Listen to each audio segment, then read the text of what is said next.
ప్రభునందు ప్రియ పరిశుద్ధులకు వందనములు. 350వ దినము. కుటుంబ బలిపీఠం 2 డిసెంబర్ 16. వర్తమాన పేరు చుట్టబడిన దేవుని కానుక. చుట్టబడిన దేవుని కానుక. మత్తయి సువార్త 1వ అధ్యాయము 1 నుండి 6 వచనములు. అబ్రహాము కుమారుడగు దావీదు కుమారుడైన యేసుక్రీస్తు వంశవలి. అబ్రహాము ఇస్సాకును కనెను, ఇస్సాకు యాకోబును కనెను, యాకోబు యూదాను అతని అన్నదమ్ములను కనెను. యూదా తామారునందు పేరెసును జెరాహును కనెను. పేరెసు ఎస్రోమును కనెను, ఎస్రోము అరామును కనెను, అరాము అమినాదాబును కనెను, అమినాదాబు నైసోనును కనెను, నైసోను సల్మానును కనెను, సల్మాను రాహాబునందు బోయాజును కనెను, బోయాజు రూతునందు ఓబేదును కనెను, ఓబేదు ఎస్సీను కనెను, ఎస్సీ రాజైన దావీదును కనెను. వర్తమాన పేజీ చదువుకుందాం. నేను ఎల్లప్పుడూ చెప్పుచున్నట్లుగా సంఘము గొప్పది కాదు, కానీ సంఘములో ఉన్న దేవుడు గొప్పవాడు. పరిశుద్ధమైన పర్వతము గొప్పది కాదు, కానీ ఆ పర్వతంపై ఉన్న పరిశుద్ధాత్మ గొప్పది.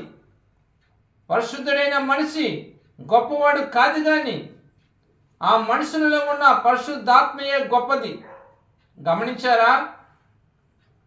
ఈ పట్టణము ఆ విధముగానే ఉన్నది. అది నిర్మాణములో చిన్నదిగా ఉన్నది, లోయలతో ఎక్కువగా నిండి ఉన్నది, మరియు చూసుటకు అంత ఏమీ గొప్పగా కనిపించదు. దాని యొక్క జనాభా సంఖ్య చాలా తక్కువ, మరియు ఇప్పటికీ అది అలాగే ఉన్నది.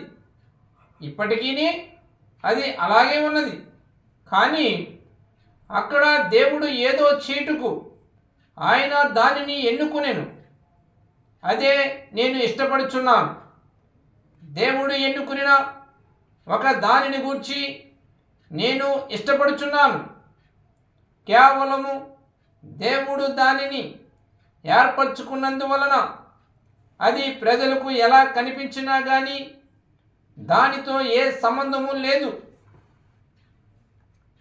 మనకు అందరికీ బాగా పరిచయమైన రాహాబు అనే వేశ్య యవనస్తురాలిగా ఉన్నప్పుడు అన్యులకు తన తండ్రి మరియు తన తల్లి ఆమె అందగత్తె అగుట వలన ఆమె యొక్క అందమును సొమ్ము చేసుకోవాలనే ఉద్దేశముతో వారు ఆమెను వీధులలో తిరుగుబోతుగా ఒక వేశ్యగా మార్చివేసిరి.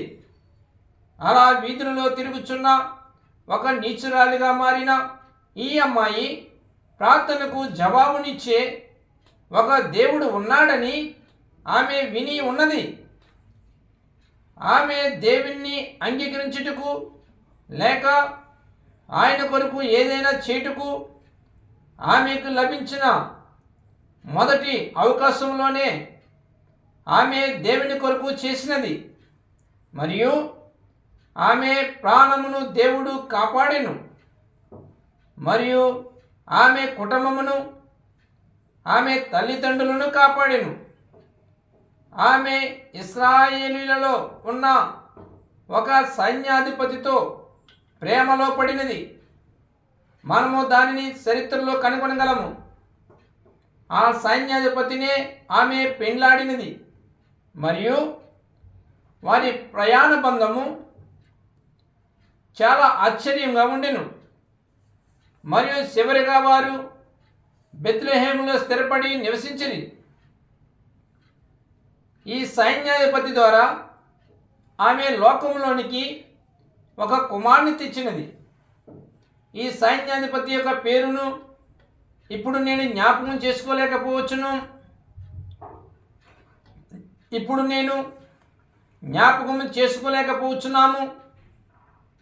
నేను ప్రయత్నించుచున్నాను.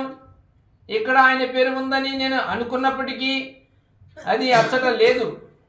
నేను ఆమె యొక్క కుమారుని యొక్క పేరు కలిగి ఉన్నాను, కానీ అది ఈ సైన్యాధిపతికి రాహాబు ద్వారా పుట్టిన కుమారుని పేరు బోయాజు.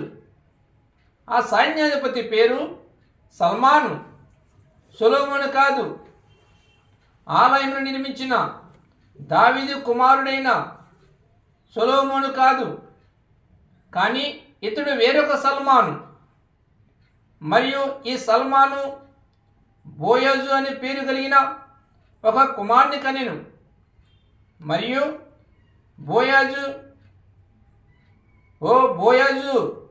రూతుకు సంబంధించిన ఆ అద్భుతమైన కథ మనందరికీ బాగా పరిచయమే. బోయాజు రూతుకు సంబంధించిన ఆ అద్భుతమైన కథ మన అందరికీ బాగా పరిచయమే. ఇప్పుడు మీరు చూసారా, ఈ వేశ్య ఒక అన్యురాలు మరియు ఆమె మన ప్రభు అయిన యేసుకు ముని మామగారు. ఆమె కుమారుడైన బోయాజు మోయాబీయురాలైన రూతును పెండ్లాడిను. అతడు కూడా అన్యురాలినే పెండ్లాడిను. భూ సంబంధముగా మాట్లాడినట్లయితే అది యేసును అన్యులలో ఒక భాగముగా చేయుచున్నది. అప్పుడు వారు ఒక కుమారుని కన్నారు. అతని పేరు ఓబేదు. ఓబేదు ఒక కుమారుని కనెను. అతని పేరు యెస్సయ్య. యెస్సయ్య దావీదు అను పేరు కలిగిన ఒక కుమారుని కనెను. ఇవన్నీ కూడా ఈ చిన్నదైన బెత్లెహేం అను పట్టణంలోనే జరిగినది. అది ఏమిటి? ప్రభు అయిన యేసు వంశవళి.